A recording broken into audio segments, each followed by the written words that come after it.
درود پاک پڑھ لیں۔ اللہم صلی علی محمد وعلی آل محمد کما صلیت علی ابراہیم وعلی آل ابراہیم انک حمید مجید۔ اللہم بارک علی محمد وعلی آل محمد کما بارکت علی ابراہیم وعلی آل ابراہیم انک حمید مجید۔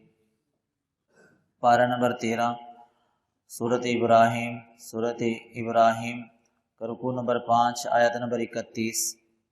کل کے درس میں آیت نمبر 31 کا پہلا حصہ اس سے متعلق ہم نے بات کی تھی۔ اب بقیہ وضاحت آیت نمبر 31 کی روشنی میں کریں گے۔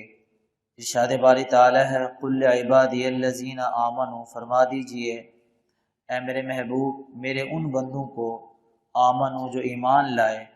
یا اللہ ان کو کیا کہیں؟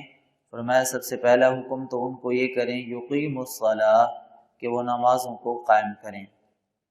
نماز قائم کرنا پہلا حکم۔ دوسرے نمبر پہ پھر فرمایا وَيُنْفِقُوا مِمَّا رَزَقْنَاهُمْ، اور وہ خرچ کریں اس چیز میں سے جو ہم نے ان کو رزق دیا، سرًا پوشیدہ طور پر، وعلانیہ اور ظاہراً، من قبل اس سے پہلے کہ ان یأتی یوم اللہ آئے وہ دن کے جس دن میں لا بیع فیہ ولا خلال کسی قسم کی خرید و فروخت نہ ہوگی اور نہ اس میں دوستی کام آئے گی۔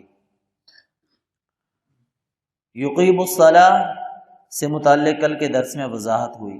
اب وَيُنْفِقُوا مِمَّا رَزَقْنَاهُمْ سِرًّا وَعَلَانِيَةً کہ وہ خرچ کریں اس چیز میں سے جو ہم نے ان کو رزق دیا۔ اللہ تبارک و تعالیٰ قرآن پاک کے مختلف مقامات پر جب خرچ کرنے کی ترغیب دیتے ہیں، خرچ کرنے کا حکم دیتے ہیں، تو یہ بھی فرماتے ہیں مما رزقناہم، جو ہم نے تمہیں رزق دیا یا جو ہم نے تمہیں مال دیا اس میں سے تم دو۔ اس سے یہ اشارہ نکلتا ہے، اس سے یہ انسان کو احساس ہوتا ہے دنیا کے فانی ہونے کا، اور دنیا کے مال کے حقیقی مالک ہم نہیں ہیں بلکہ اللہ کی ذات ہے۔ یہ احساس پیدا کرنے کے لیے اللہ تبارک و تعالیٰ فرماتے ہیں کہ بھی تیری ذاتی ملکیت نہیں ہے، اس مال پر تیرا ذاتی قبضہ قدرت نہیں ہے، بلکہ اس پر حقیقی قبضہ قدرت اور ذاتی قبضہ قدرت وہ میں رب کا ہے، میں نے تمہیں دیا ہے۔ اب جو مال میں نے تمہیں دیا ہے، تمہیں دینے کے قابل کیا ہے، تو تم اس میں سے خرچ کرو۔ تو جو ذات عطا کرتی ہے اس کے عطا کرنے کے بعد اگر ہم اس ذات کے راستے پر لوٹائیں تو یہ کوئی بڑی بات نہیں ہے۔ اور دوسرے نمبر پہ بہت سارے حضرات اس خوش فہمی میں مبتلا ہوتے ہیں، جو زکوٰۃ ادا کرتے ہیں، عشر دیتے ہیں، صدقۃ الفطر ادا کرتے ہیں، قربانی ادا کرتے ہیں، یہ چیزیں دیکھ کر وہ اس خوش فہمی میں مبتلا ہوتے ہیں کہ ہم سخی بن گئے ہیں، ہم سخی ہیں کہ ہم زکوٰۃ دیتے ہیں، ہم سخی ہیں کہ ہم عشر دیتے ہیں۔ بھئی یہ سخی نہیں ہے۔ کیوں؟ کیونکہ یہ اپنا فرض پورا کر رہے ہیں۔ فرض تو قرض کی مانند ہے، وہ تو ادا کرنا ہی کرنا ہے، وہ تو اگر نہیں کریں گے تو پکڑے جائیں گے، عشر نہیں ادا کریں گے تو مار کھائیں گے، آگے زکوٰۃ نہیں ادا کریں گے تو آگے مار کھائیں گے، پکڑے جائیں گے۔ جو چیزیں شریعت کی طرف سے لاگو ہیں، فرض ہیں، واجب ہیں، تو ان کی ادائیگی سے ہم سخی نہیں بنتے، بلکہ سخی ہم تب بنتے ہیں زکوٰۃ کے علاوہ، عشر کے علاوہ، صدقۃ الفطر کے علاوہ، قربانی کے علاوہ ویسے نفلی طور پر ہم مساجد پر، مدارس پر، غرباء پر، یتیموں پر، محتاج بندوں پر، ضرورت مندوں پر ہم خرچ کریں، اپنے خزانوں کے منہ ان کے لیے کھول دیں، تب ہم کہیں گے کہ ہاں یہ بندہ سخی ہے۔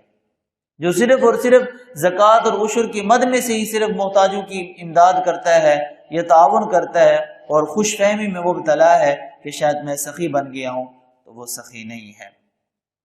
فرمایا قل عبادی الذین آمنوا، میرے ان بندوں کو کہہ دیجئے جو ایمان لائے، نماز قائم کریں اور خرچ کریں۔ بدنی عبادتوں میں سے تو سب سے بڑی عبادت ہی نماز، مالی عبادتوں میں سے سب سے جو بڑی عبادت وہ ہے زکوٰۃ۔ وَيُنْفِقُوا مِمَّا رَزَقْنَاهُمْ سِرًّا، اچھا خرچ کریں، کیسے خرچ کریں؟ فرمایا تم ظاہراً بھی لوگوں کے سامنے بھی خرچ کر سکتے ہو، پوشیدہ طور پر بھی خرچ کر سکتے ہو۔ ویسے تو افضل صدقہ یہی ہے کہ مخفی طور پر دیا جائے، تاہم اگر ریا کی نیت نہ ہو، تکبر کی نیت نہ ہو، فخر نہ ہو، غرور نہ ہو کہ لوگ مجھے سخی کہیں، تب لوگوں کے سامنے بھی دے سکتے ہیں۔ ہاں اگر اس کے اندر نیت بندہ یہ رکھ لے کہ میں اگر 4 آدمیوں کے سامنے، مجمع عام کے سامنے، اجتماع کے سامنے اگر میں اللہ کے راستے میں خرچ کروں گا تو مجھے دیکھ کر 4 اور بندے اللہ کے راستے میں خرچ کریں گے، مجھے دیکھ کر 4 اور بندے بھی دیں گے، اس نیت کے ساتھ اگر کوئی دیتا ہے لوگوں کے سامنے تو یہ نیت بھی باعث ثواب ہے پھر۔ تو اس لیے ضروری نہیں ہے کہ ہما وقت آپ مخفی طور پر دیں، آپ کبھی کبھار لوگوں ظاہری طور پر لوگوں کو دکھا کر بھی دیں، بشرطے کہ نیت آپ کی ٹھیک ہو، اور کبھی کبھار جو ہے نا علانیہ، دونوں اس آیت کے اندر جو 2 سرن کا حکم ہے، علانیہ کا حکم ہے، دونوں پر عمل ہو جائے گا، کبھی ظاہراً دینا، کبھی مخفی طور پر دینا۔ اچھا، اللہ تعالیٰ فرماتے ہیں کہ بھی نمازیں پڑھ لو، خرچ بھی کر لو، اس سے پہلے کہ وہ دن آئے کہ جس دن میں کوئی خرید و فروخت نہیں ہوگی، اس دن میں کوئی دوستی کام نہیں آئے گی۔ کل کے درس کے اندر میں نے جو جہنمیوں نے میں نے آیات بتائی، سورۃ المدثر کی آیت پڑھی تھی کہ جس کے اندر جب جہنمیوں سے پوچھا گیا کہ ما سلککم فی سقر، تمہیں کس چیز نے جہنم میں ڈالا، تو انہوں نے سب سے پہلا جو جواب دیا وہ تو نماز کا، کہ ہم نماز نہیں پڑھتے تھے۔ قالوا لم نک من المصلین، جو دوسرا جواب ہے وہ کیا تھا؟ ولم نک نطعم المسکین، مساکین پر خرچ نہیں کرتے تھے، مسکینوں کو کھانا نہیں کھلاتے تھے۔ یہاں بھی دونوں اللہ تعالیٰ نے اس آیات کے اندر سورۃ ابراہیم کی آیت نمبر 31 کے اندر بھی انہی دونوں چیزوں کا حکم دیا، جن 2 چیزوں کی وجہ سے لوگ جہنم کے اندر جائیں گے، اور اپنے جہنم میں جانے کا سبب بتائیں گے کہ ہم اس وجہ سے جہنم میں پڑے ہوئے ہیں، یہ نماز نہیں پڑھتے تھے، اور دوسرے نمبر پہ غرباء پر خرچ نہیں کرتے تھے۔ اور آیت نمبر 31 یہ بتا رہی ہے کہ تم نماز بھی پڑھو اور خرچ بھی کرو، اس سے پہلے کہ وہ دن ہے جس دن میں کوئی خرید و فروخت کام نہیں آئے گی، اس دن میں کوئی لین دین نہیں ہوگا۔ سورۃ بقرہ کے اندر ہے نا، اللہ تعالیٰ ارشاد فرماتے ہیں یا ایھا الذین آمنوا انفقوا مما رزقناکم من قبل ان یأتی یوم لا بیع فیہ ولا خلۃ ولا شفاعہ، اے ایمان والو خرچ کرو اس چیز میں سے جو ہم نے تمہیں دیا، اس سے پہلے کہ ایسا دن آئے کہ جس دن کے اندر نہ تو سفارش کام آئے گی نہ دوستی کام آئے گی۔ سورۃ زخرف کے اندر ہے، اللہ تعالیٰ ارشاد فرماتے ہیں الاخلاء یومئذ بعضهم لبعض عدو الا المتقین، کہ اس دن جتنے بھی دوستیاں ہوں گی وہ ساری دشمنیوں میں تبدیل ہو جائیں گی سوا متقین کی دوستی۔ اسلام میں جو اسلام نے دوستی کا جو معیار بتایا ہے وہ نیکی اور تقوی بتایا ہے۔ آپ نیکی کی بنیاد پر دوستی لگائیں، آپ اللہ کے لیے دوستی لگائیں، اللہ کے لیے دشمنی کریں، جس کے ساتھ دوستی کریں، جس کے ساتھ بیٹھیں، نیت آپ کی خالصتاً ہو، اللہ کی رضا کی نیت ہو، اللہ کے لیے کہ بھی میں دین کی نسبت سے، نیکی کی نسبت سے، تقوی کی نسبت سے، کیونکہ کل قیامت کے دن دنیاوی مفادات کی بنیاد پر، مطلب پرستی کی بنیاد پر اور فضول جو دوستیاں ہیں وہ کل قیامت کے دن کام نہیں آئیں گی اور یہ دشمن بن جائیں گی۔ دوستیاں تو دور کی بات، خونی رشتے دور ہو جائیں گے، خونی رشتے۔ سورۃ العبس کے آخر کے اندر اللہ تعالیٰ اس منظر کو بیان کرتے ہیں نا، یوم یفر المرء من اخیہ وامہ وابیہ، اللہ تعالیٰ ارشاد فرماتے ہیں نا کہ اس دن جو ہے نا میاں بیوی سے جدا ہو جائے گا، بیوی میاں سے جدا ہو جائے گی اور بھاگیں گے ایک دوسرے سے، نہ صرف جدا بلکہ بھاگیں گے کہ بیوی خامد کو دیکھ کر دور بھاگے گی کہ کہیں آج خامد مجھ سے کوئی نیکی نہ مانگ لے، اولاد ماں باپ کو دیکھ کر دور بھاگے گی اور ماں باپ اولاد کو دیکھ کر دور بھاگے گی۔ آج ماں باپ اپنا تن من اولاد پر نچھاور کرنے کے لیے ہما وقت تیار ہوتے ہیں، لیکن وہ دن ایسا دن آئے گا جس دن یہی پیار و محبت کرنے والے ماں باپ اولاد کا دامن چھوڑ کر بھاگ رہے ہوں گے کہ آج میرا بیٹا کہیں مجھ سے نیکی نہ مانگ لے۔ آج بھائی بہن آپس کے اندر محبت کے دعوے کرتے ہیں کہ تو میرا بھائی، میں تیرا بھائی، ہم بھائی ہیں، لیکن کل قیامت کے دن یہی بھائی ایک دوسرے سے راہ فرار اختیار کر رہے ہوں گے کہیں آج بھائی مجھ سے کوئی نیکی کا مطالبہ نہ کر لے۔ تو جب خونی رشتوں کا یہ عالم ہے تو پھر دوستیاں کہاں کام آئیں گی؟ اس وقت اگر دوستی کام آئے گی تو وہ نیکی والی دوستی کام آئے گی۔ ہاں وہ دوست آپ کے کام آئیں گے جو آپ نے نیکی کی بنیاد پر جن سے دوستی لگائی، اللہ والوں سے دوستی کی، علماء سے دوستی کی، حفاظ سے دوستی کی، ان اللہ کے راستے میں چلنے پھرنے والوں سے اگر دوستیاں کی، یہ دوستیاں کام آئیں گی جو دین کی نسبت سے تھیں، جو نیکی کی نسبت سے تھیں، جو تقوی کی نسبت سے تھیں، یہ دوستیاں کام آئیں گی اور یہی دوستیاں ہمیں بچائیں گی۔ دیکھتے ہیں، ایسی تقریب کو دیکھتے ہیں جس کے اندر اللہ کا ذکر ہو رہا ہوتا ہے تو فرشتے وہاں پہ بیٹھ جاتے ہیں۔ اللہ تبارک و تعالیٰ جاننے کے باوجود فرشتوں سے پوچھتے ہیں، فرشتے ان کو رحمت کے آغوش کے اندر لے لیتے ہیں۔ پھر اللہ تبارک و تعالیٰ ان فرشتوں سے جاننے کے باوجود پوچھتے ہیں کہ بتاؤ تم جس مجلس کے اندر بیٹھے تھے، جس مجلس کے اندر گئے تھے، اس مجلس والوں کا ذرا حال تو بتائیں، وہ مجلس والے کیا کر رہے تھے؟ فرشتے کہتے ہیں کہ یا باری تعالیٰ وہ تو تیرا ذکر کر رہے تھے، تجھی کو یاد کر رہے تھے۔ پھر اللہ تبارک و تعالیٰ فرمائیں گے کہ اچھا فرشتوں یہ بتاؤ کہ انہوں نے مجھے دیکھا تھا، انہوں نے مجھے دیکھا ہوا ہے؟ فرشتے کہیں گے یا باری تعالیٰ نہیں، انہوں نے آپ کو نہیں دیکھا ہوا۔ کہا کہ اگر وہ مجھے دیکھ لیتے تو؟ کہا کہ پہلے سے زیادہ آپ کو یاد کرتے، پہلے سے زیادہ آپ کا ذکر کرتے۔ پھر اللہ تبارک و تعالیٰ فرمائیں کہ وہ کس چیز کی طلب کر رہے ہیں؟ بتائیں میرے بندے کس چیز کی طلب کر رہے تھے؟ فرشتے کہیں گے یا باری تعالیٰ وہ جنت کی طلب کر رہے تھے۔